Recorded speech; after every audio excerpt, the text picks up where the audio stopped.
Je crois d'abord que c'est absolument exact qu'il faut essayer de voir le monde aussi par les yeux des autres.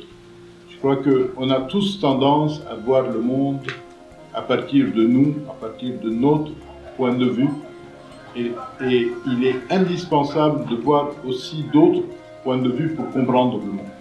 Moi, mon tout premier livre, publié il y a 37 ans maintenant, s'intitulait « Les croisades vues par les Arabes », parce que c'était exactement ma vision des choses, c'est-à-dire il faut pouvoir regarder un phénomène comme les croisades, pas seulement du point de vue de ceux qui sont partis, mais aussi du point de vue de ceux qui les ont vus arriver.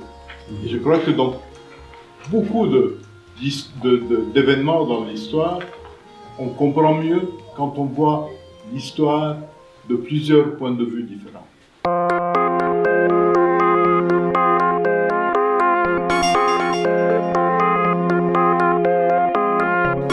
Ce que nous pouvons faire, je dirais que à ce stade, le plus important, c'est de prendre conscience des problèmes qui existent, de prendre conscience de la gravité des problèmes et de l'urgence de trouver des solutions. Je n'ai pas le sentiment qu'il y a des solutions évidentes qu'il faut mettre en application aujourd'hui. Il y en a peut-être, je ne les vois pas, mais le plus important, et cela fait partie de la solution, c'est de prendre conscience des problèmes, de prendre conscience de la nécessité de faire face à ces problèmes et de chercher tous des solutions. Chercher à imaginer des solutions, chercher à résoudre des problèmes.